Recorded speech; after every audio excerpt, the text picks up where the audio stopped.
every year, it's just a thrill for me as a mayor to stand up and re-remind our community about Gathering of Nations. Gathering of Nations, and I've got folks that are going to speak today. Derek Matthews is here, Ernie C. DeBaca from the Hispano Chamber, the Matthews family, the leaders of this great event. There will be their 33rd annual Gathering of Nations will be in Albuquerque on April 28th through the 30th. And my message for the community on this event is go support this. If you haven't been to Gathering of Nations, and you'd be surprised, I talk to people through Albuquerque that know about it, but they've never gone to the grand entry, they've never gone to the events. You're missing out. If you haven't been to it as a local, get out there, take your family, take your kids. It is one of the most amazing things I have ever seen. In fact, I'll tell a story a lot about JetBlue, and when I try to bring JetBlue to Albuquerque, one of my sales pitches was you can do and see things in Albuquerque that you can't do and see anywhere else in the world. And of course, the natural reaction is, oh, sure. Well, we invited them out to Gathering of Nations, and I think that had something to do with them deciding to fly here because it is such a unique event. Derek will give you more of the details on it, but it's the largest of its kind in the world, and it's just spectacular, and it speaks to the uniqueness of Albuquerque, but it speaks to the fact that we celebrate diversity here and that we bring people from all over the world to this city. And it's an absolutely fantastic event. So I'm going to have Ernie give you more of the details, but I want to personally thank Derek and the Matthews family. This is a homegrown event. We talk about the big events in Albuquerque, and the two we talk about are Gathering of Nations and the Balloon Fiesta. Both of those events started off small. They are organic. They are homegrown, and now they are huge events. From an economic standpoint, it is a fantastic impact for the city. People come here from all over the world. It is net new money coming into the economy. It's hotel room nights. It helps our shops. It helps our restaurants. And then, like I say, it's just an absolutely world-class cultural event. So with that, I'm going to have Ernie give you some feedback on it, and then we're going to have Derek talk about it as well. And then I know if you have any questions, they'd be more than happy to answer those. Ernie? Thank you, Mayor. It is a pleasure to be here. It is a pleasure to be here today. As the mayor said, the Gathering of Nations Festival is the largest in North America, bringing together traditional and cultural singing and dancing that brings about 500 tribes and 3,000 participants and tens of thousands of spectators from around the world.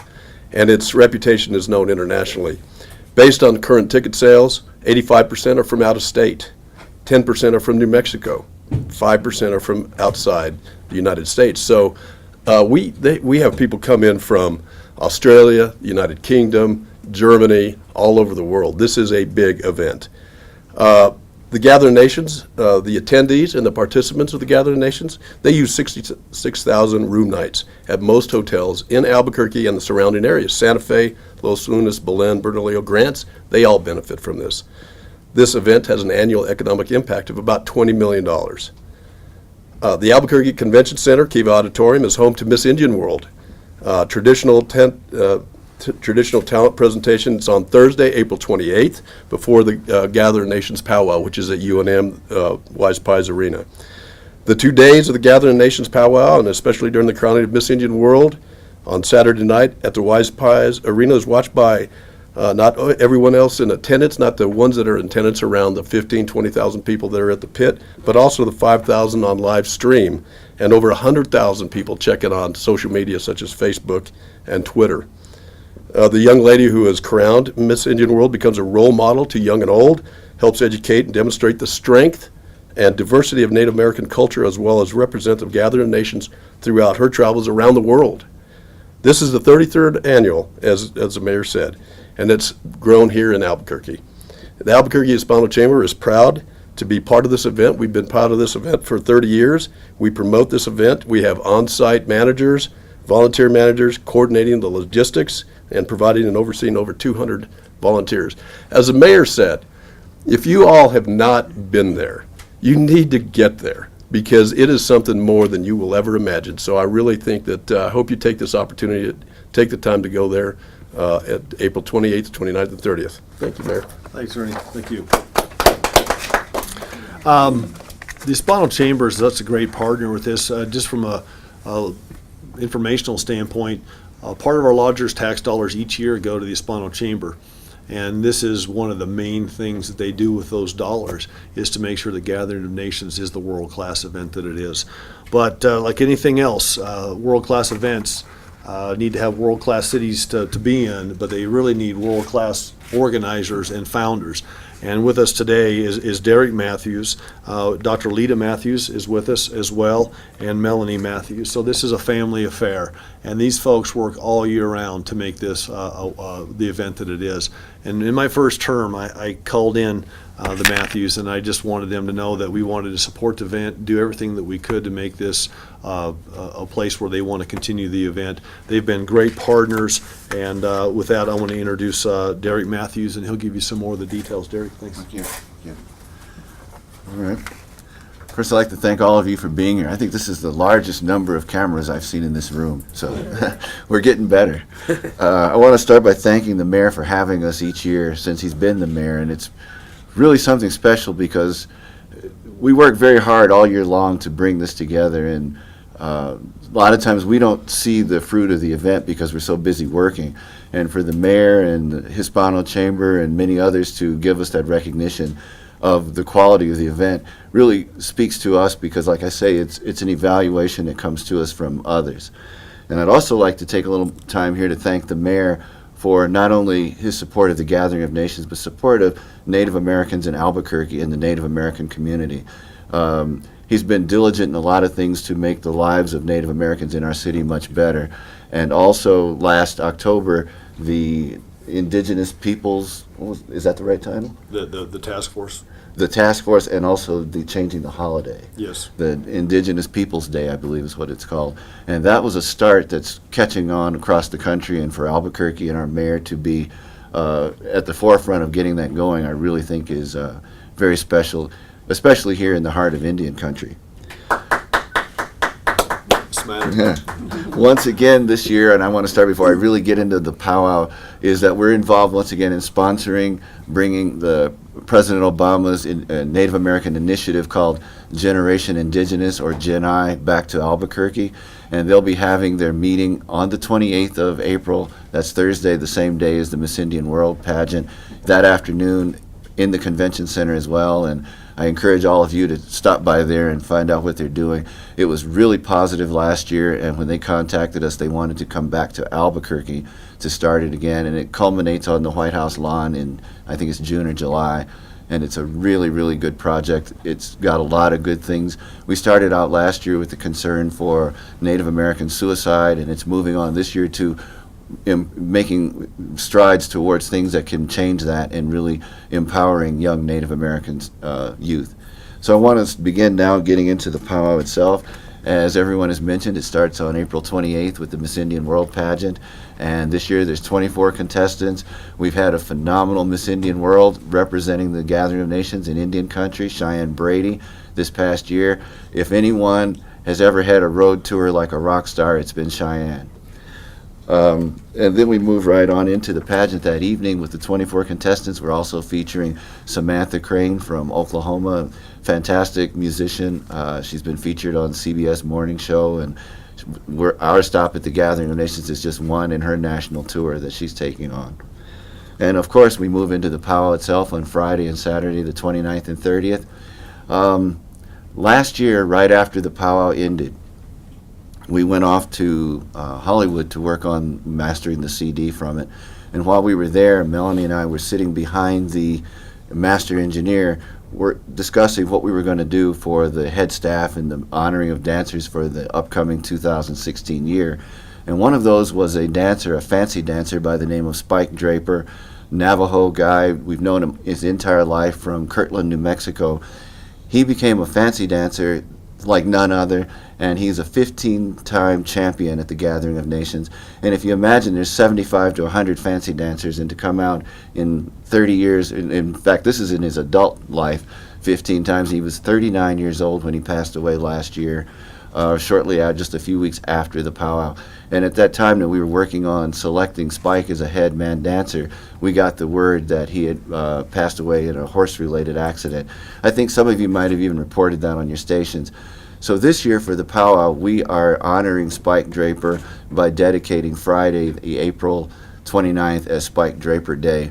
And throughout the day, we'll be recanting his highlights and talking to people throughout. And that evening, we have the midnight special. It's the last contest of the day, of the evening, and that is going to be a memorial fancy dance contest for all the fancy dancers throughout Indian country. So we're expecting a large number of dancers for that. Saturday, we changed the program a little bit, and we open up with Judith Hill in a musical presentation, a concert, along with others in the pit before grand entry, which is at noon. And many of you might know Judith Hill from, most people from The Voice, where she was a finalist, I believe. And she was also to be featured in Michael Jackson's tour, This Is It, the tour that never really happened. But if you've seen that video, you've seen Judith Hill. And a lot of people, it's catching fire. I've left some material there for you for all of that as well. And Saturday, we move right on through the day.